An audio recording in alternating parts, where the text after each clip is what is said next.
oración.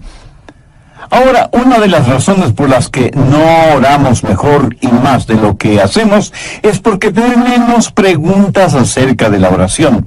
Y esas preguntas causan incertidumbre que a veces nos neutralizan, por lo que tratamos o practicamos la oración muy a la ligera.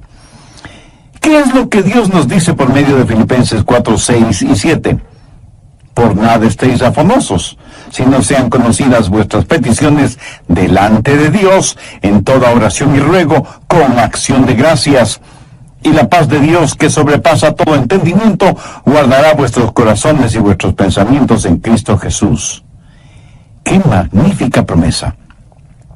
Ahora usted no tiene que entender la oración para poder orar. El famoso Alberto Einstein, antes de morir, dijo que esperaba entender lo que la luz y la electricidad es. Usted puede ver cómo algo trabaja, pero no lo entiende. Einstein, por ejemplo, no entendería totalmente la luz que ilumina un gran escenario deportivo. Y si usted cree que él lo entiende es porque tiene una visión simplista. Porque usted no entiende lo que es la luz en su esencia. ¿Qué es y cómo trabaja? Pero no tiene que quedarse sentado en la oscuridad solo porque no entiende lo que es la luz, ¿verdad? Usted puede gozar de la luz y beneficiarse de lo que la electricidad hace. Luz para iluminar su casa, oficina o negocio, y electricidad para que funcionen los electrodomésticos, el sistema de sonido, la computadora y la televisión. Hay algunas preguntas válidas acerca de la oración, y en esta área ninguna pregunta es más importante que otra. Así que el mensaje de hoy no va a ser en realidad un mensaje en el sentido tradicional, sino más bien respuestas a varias preguntas relacionadas con la oración. Espero que esto les sea de beneficio espiritual. Muchas veces me preguntan, Pastor, ¿por qué debemos orar? Siendo que Dios ya sabe nuestras necesidades. ¿Por qué decirle lo que Él ya conoce? ¿O pedirle que haga lo que Él ya ha determinado hacer? Bien, veamos Mateo 6, los versos 7 y 8. Jesús dijo, y orando, no uséis vanas repeticiones como los gentiles, que piensan que por su palabrería serán oídos. No os hagáis pues semejantes a ellos, porque vuestro Padre sabe de qué cosas tenéis necesidad antes de que vosotros le pidáis.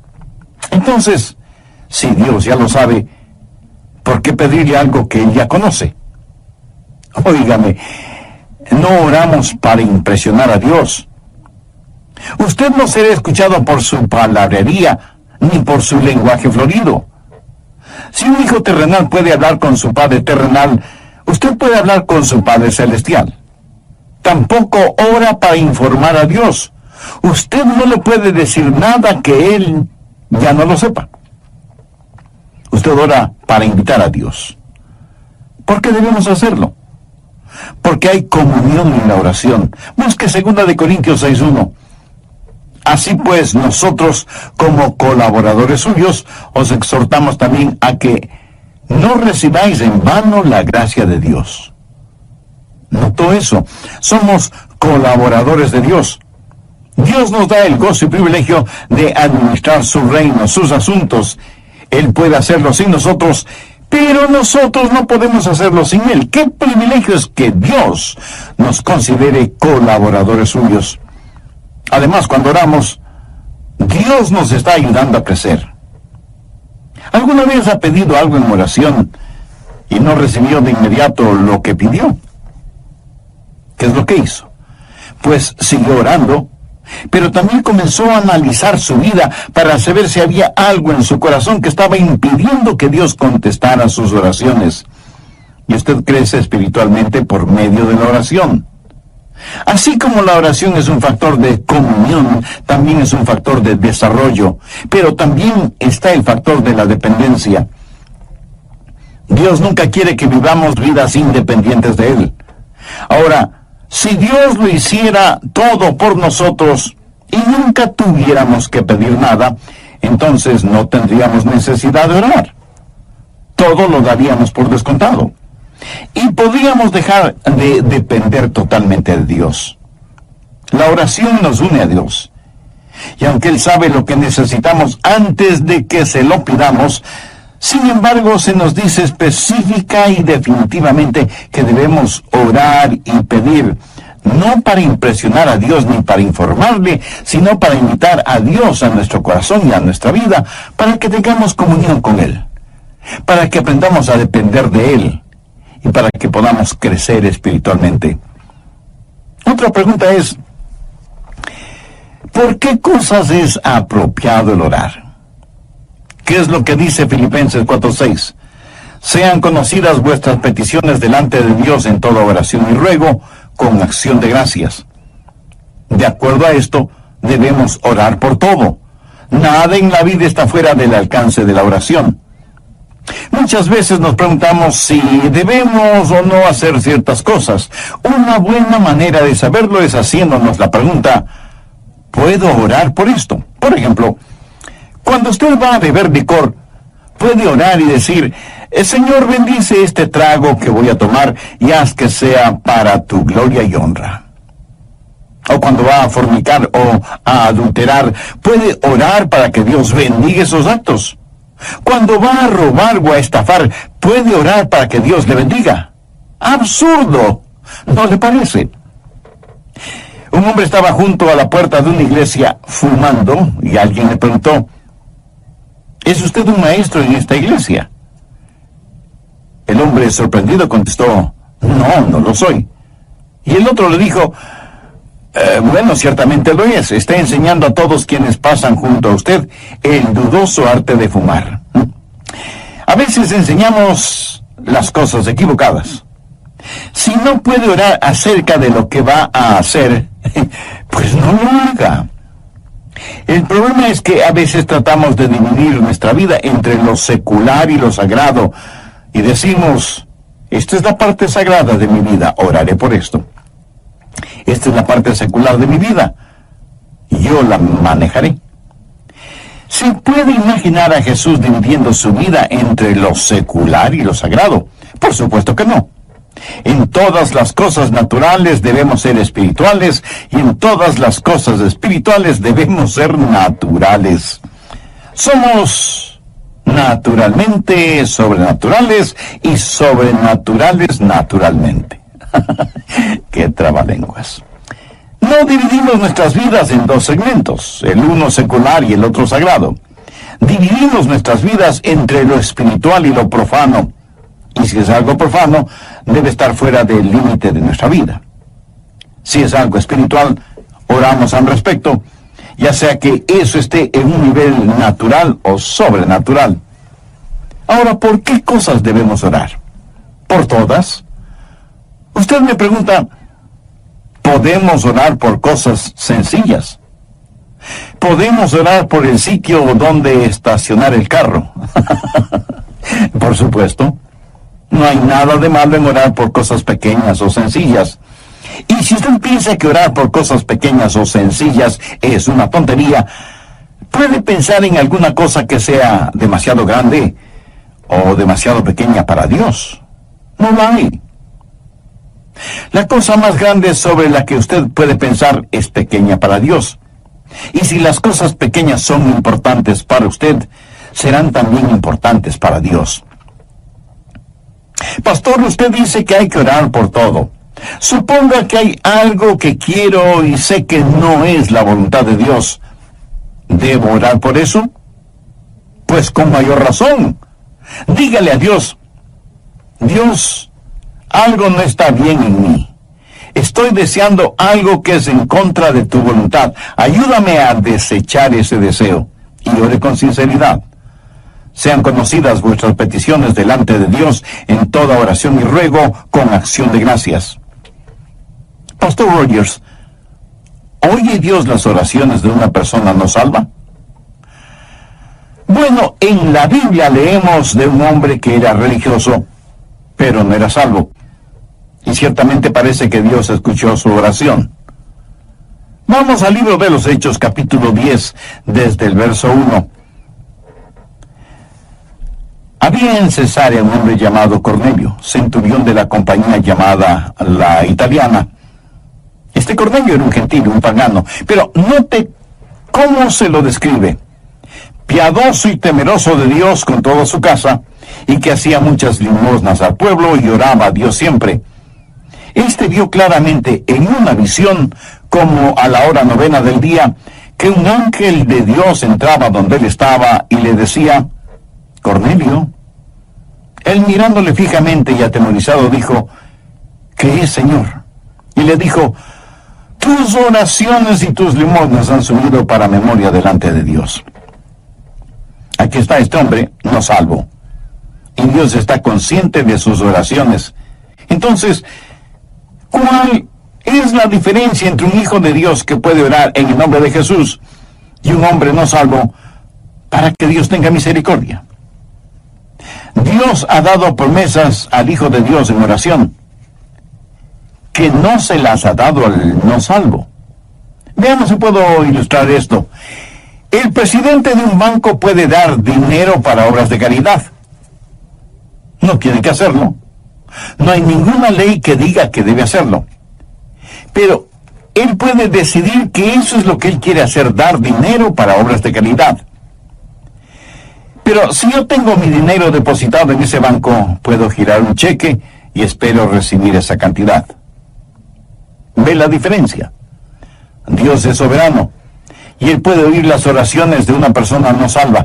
Pero nosotros que somos creyentes tenemos las más grandes promesas de oración y podemos girar cheques contra el Banco del Cielo y firmarlos en el nombre de Jesús, si es que estamos en la voluntad de Dios. A propósito, ¿por qué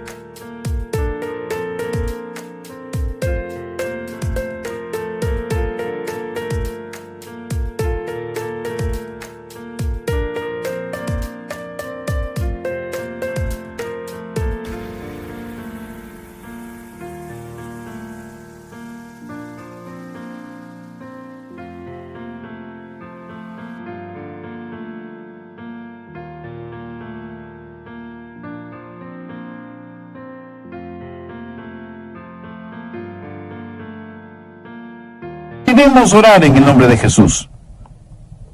Porque Jesús mismo nos enseñó que debemos orar en su nombre.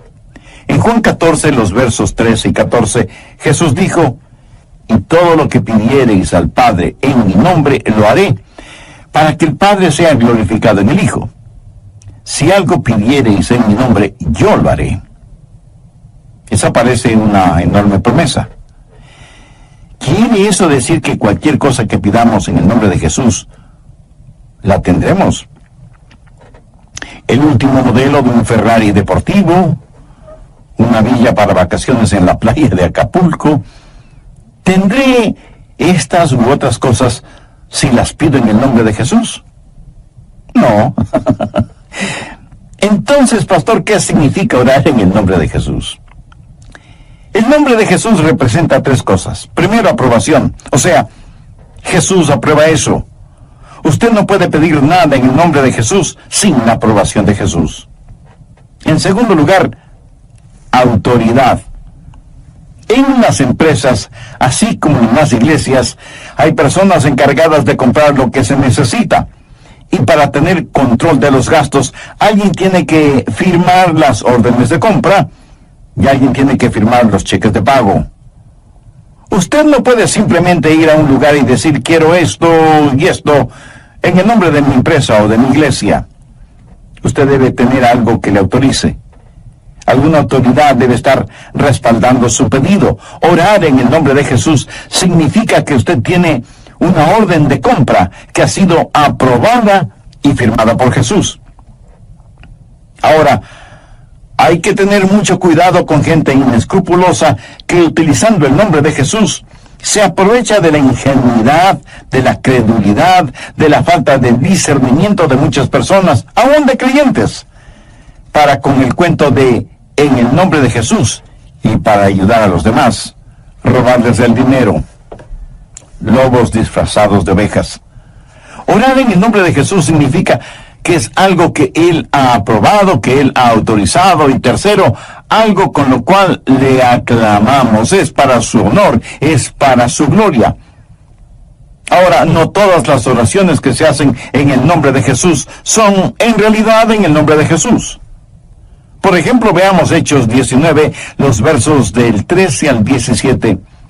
Pero algunos de los judíos exorcistas ambulantes intentaron invocar el nombre del Señor Jesús sobre los que tenían espíritus malos, diciendo: os conjuro por Jesús, el que predica Pablo. Había 7 hijos de un tal Esceva, judío, jefe de los sacerdotes, que hacía esto. Pero respondiendo el espíritu malo, dijo: a Jesús conozco, y sé quién es Pablo. Pero vosotros, ¿quiénes sois? Y el hombre en quien estaba el espíritu malo, saltando sobre ellos y dominándolos, pudo más que ellos, de manera que huyeron de aquella casa desnudos y heridos. Esto fue notorio a todos los que estaban en Éfeso, así judíos como griegos, y tuvieron temor todos ellos, y era magnificado el nombre del Señor Jesús. ¿Qué es lo que esos 7 mercaderes espirituales estaban haciendo? Dijeron a los demonios: en el nombre de Jesús, del cual Pablo predica, te conjuramos a que salgas de este hombre. ¿Qué hay de malo en eso? Que no lo hicieron en el nombre de Jesús, porque ellos no conocían a Jesús. No se atreve usted a pedir algo en el nombre de Jesús, del Jesús que Adrián predica. Usted debe decir: en el nombre del Jesús que conozco y que es el Señor de mi vida. Usted no tiene ningún derecho de falsificar su nombre en cualquier cheque y orar por cualquier cosa que está fuera de la voluntad de Dios y del liderazgo del Espíritu Santo. Oramos siempre en el nombre de Jesús, del Jesús que conocemos como nuestro Salvador y Señor. ¿Nos da Dios siempre lo que pedimos? No. Y debemos agradecerle por eso. ¿Alguna vez le ha dado gracias a Dios porque no contestó sus oraciones? Pues mi amigo, debería. Veamos una interesante oración de Moisés en el libro de Números, capítulo 11, los versos del 11 al 15. Y dijo Moisés a Jehová: ¿por qué has hecho mal a tu siervo?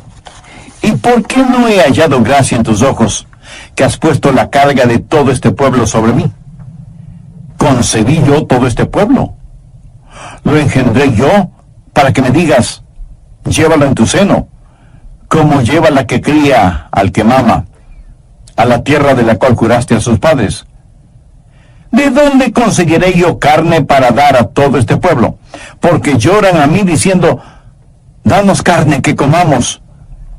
Yo no puedo solo soportar a todo este pueblo, que me es pesado en demasía. Y si así lo haces tú conmigo, yo te ruego que me des la muerte, si he hallado gracia en tus ojos, y que yo no vea mi mal. Esa fue su oración. Eso es lo que Moisés le pidió a Dios, que le quitará la vida. ¿Contestó Dios esa oración? No. Dios sabía que Moisés estaba sumamente presionado, y no era el primer caso de estrés en la Biblia. Moisés estaba preocupado por sí mismo. Estaba sintiendo el síndrome de la autoconmiseración. Algunas veces pedimos a Dios cosas equivocadas, y es por eso que Dios no nos contesta, y debemos agradecerle por eso. Ahora veamos Mateo 20, los versos del 20 al 22. Entonces se le acercó la madre de los hijos de Zebedeo con sus hijos, postrándose ante él y pidiéndole algo. Él le dijo: ¿qué quieres? Ella le dijo: ordena que en tu reino se sienten estos 2 hijos míos, el uno a tu derecha y el otro a tu izquierda. Entonces Jesús respondiendo dijo: no sabéis lo que pedís. ¿podéis beber del vaso que yo he de beber y ser bautizados con el bautizo que yo soy bautizado? Y ellos le dijeron, podemos. Pero ellos, Santiago y Juan, ni sabían ni podían. Ahora, note que el pedido para estar a la izquierda y a la derecha de Jesús en su reino no provino de ellos, sino de su madre. Y como toda buena madre, ella quería lo mejor de lo mejor para sus hijos. Y claro, muchas veces un amor ciego nos puede llevar a cometer actos egoístas. Muchas veces pedimos a Dios cosas que pensamos son buenas y correctas, pero sencillamente no lo sabemos. Esa es la razón por la que el Espíritu Santo tiene que interceder con gemidos que no pueden ser expresados. A veces pedimos y nuestra oración no es contestada. ¿Por qué? La respuesta es simple: porque hay pecado en nuestra vida. Veamos Isaías 59:2. Pero vuestras iniquidades han hecho división entre vosotros y vuestro Dios, y vuestros pecados han hecho ocultar de vosotros su rostro para no oír. Salmo 66:18. Si en mi corazón hubiese yo mirado a la iniquidad, el Señor no me habría escuchado. Note que el salmista no dice, si he pecado, el Señor no me escuchará. Pero aún la inclinación del corazón hacia lo malo ya es pecado, y Dios no nos escuchará. Si Dios contestara la oración de una persona que tiene iniquidad en su corazón, ¿sabe lo que Dios estaría haciendo? Animándonos a pecar. La razón por qué algunos no reciben contestación a sus oraciones no es porque piden lo que no deben pedir, sino porque hay pecado en sus vidas, pero no quieren reconocer la existencia de ese pecado. ¿Qué acerca de su hogar? Esposos y esposas, ¿fueron ustedes casados por un juez de paz o por el secretario de guerra? Veamos 1 Pedro 3:7. Vosotros, maridos, igualmente, vivid con ella sabiamente, dando honor a la mujer como a vaso más frágil y como a coherederas de la gracia de la vida, para que vuestras oraciones no tengan estorbo. La clase de relación que usted mantenga con su cónyuge puede ser la razón de que sus oraciones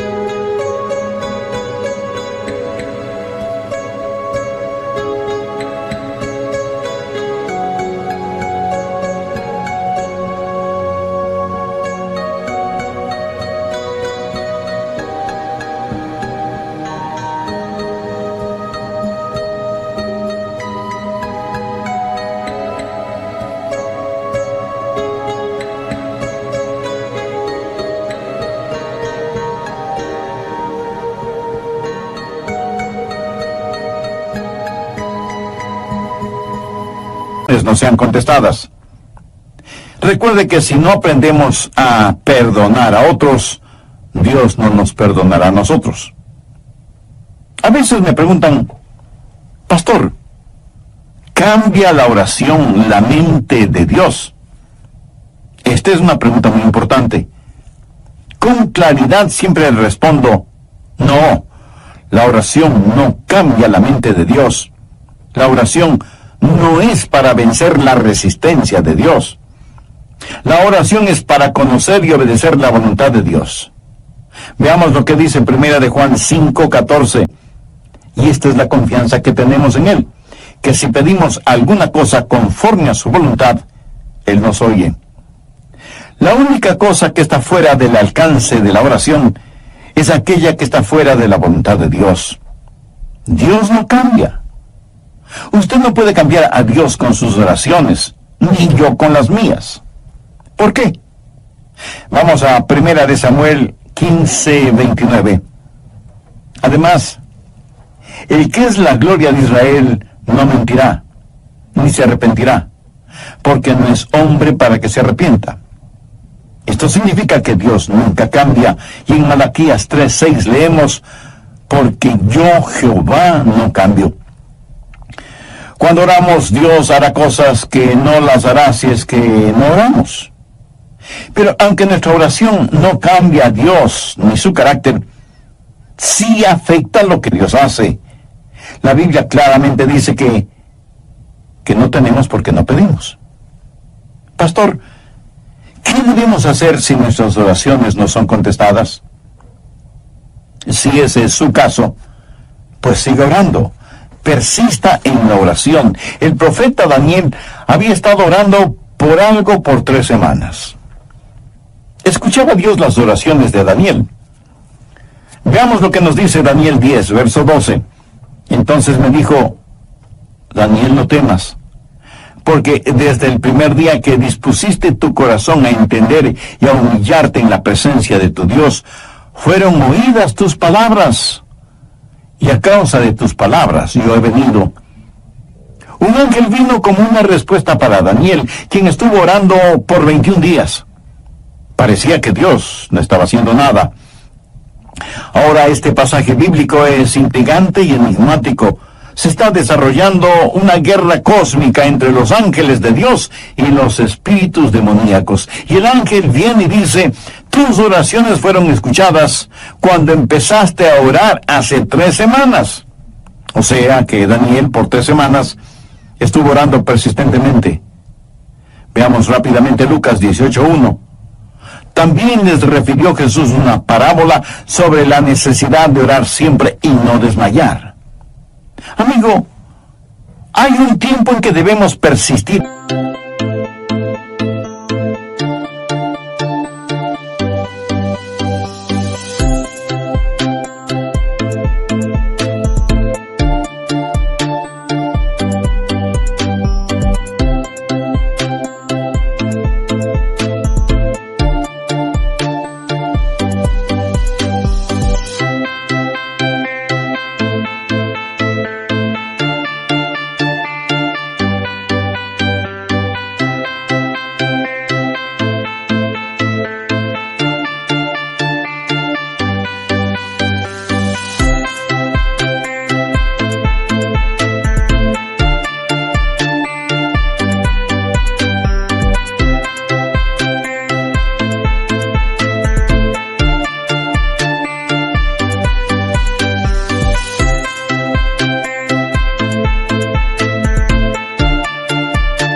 En la oración, así como hay un tiempo en que debemos desistir de orar. Un buen ejemplo es el apóstol Pablo, quien oró 3 veces especialmente por algo. No significa que 3 veces pidió al Señor que lo haga, sino que tuvo 3 periodos específicos de oración acerca del aguijón en la carne.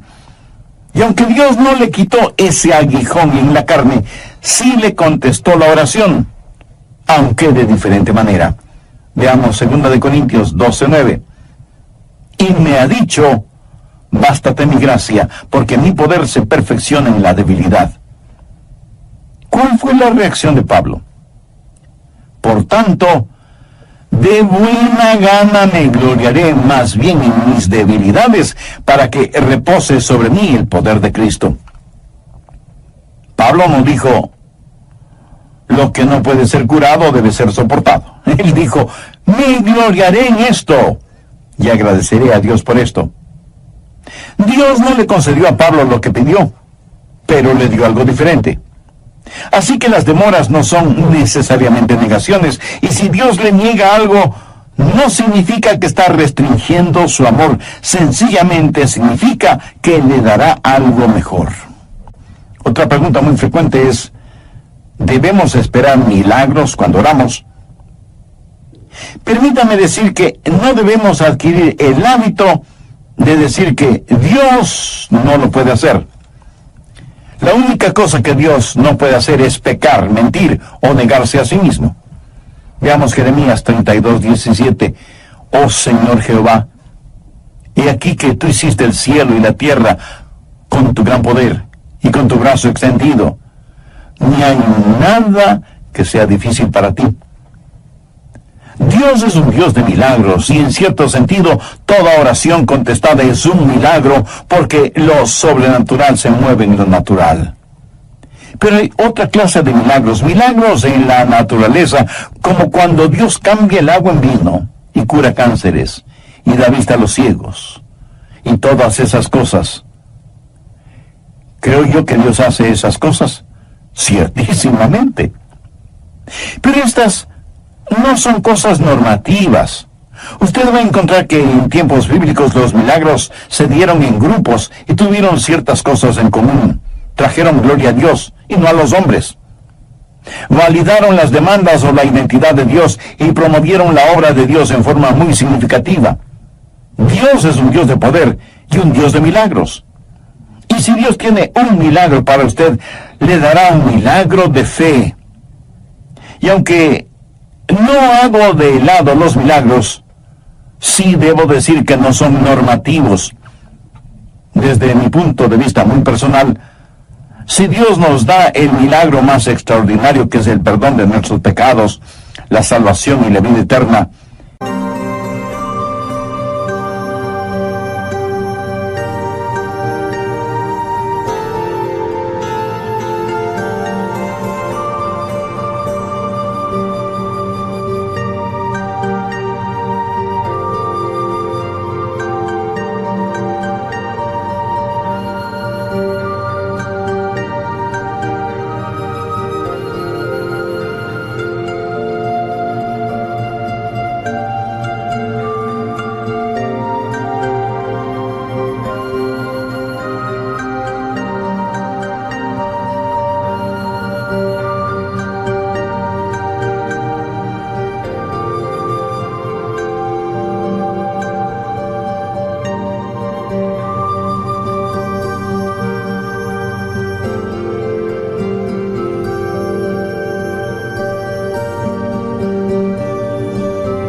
¿qué otro milagro podría ser más grande que este?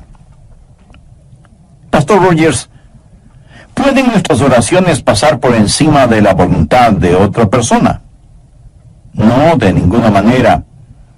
Dios le ha dado al hombre libre albedrío y Dios nunca forzará la voluntad del hombre.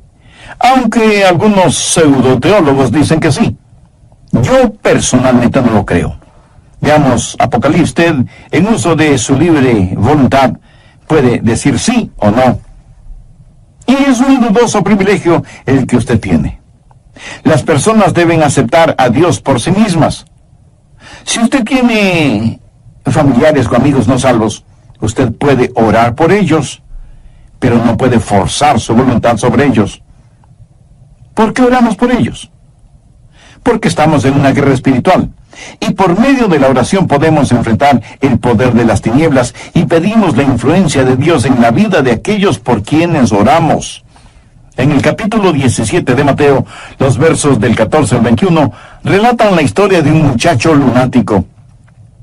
El padre había llevado a su hijo enfermo a los apóstoles, pero ellos no lo habían podido sanar. Por eso ahora buscan la ayuda de Jesús. En el verso 18 leemos: y reprendió Jesús al demonio, el cual salió del muchacho, y éste quedó sano desde aquella hora. Jesús trabajó en forma soberana y externa sobre ese muchacho. Cuando los discípulos le preguntaron a Jesús por qué ellos no habían podido curar al joven, Jesús les dijo: por vuestra poca fe. Porque de cierto os digo que si tuvierais fe como un grano de mostaza, diréis a este monte: pásate de aquí allá, y se pasará, y nada os será imposible. Pero este género no sale sino con ayuno y oración. Ahora, este no es un caso en que se forzó la voluntad del muchacho, sino que se le liberó de la posesión del demonio. Cuando oramos, no es que nuestra oración forza a la gente por la cual oramos a ser salva, sino que les quita la ceguera espiritual de sus ojos. Cada persona debe recibir a Cristo. Si Dios a la fuerza salvara a una persona, tendría que forzosamente salvar a todos los seres humanos sobre la faz de la tierra. Un amor a la fuerza es una contradicción de términos. Dios libera a la gente para que sea salva. Alguna vez alguien me preguntó, ¿tiene Dios hijos favoritos cuyas oraciones sí escucha? Bien, esta pregunta me hace acordar de una vez que estuve en un avión. Un pasajero me reconoció y dijo, oh, pastor, estoy tan contento de que esté en este avión.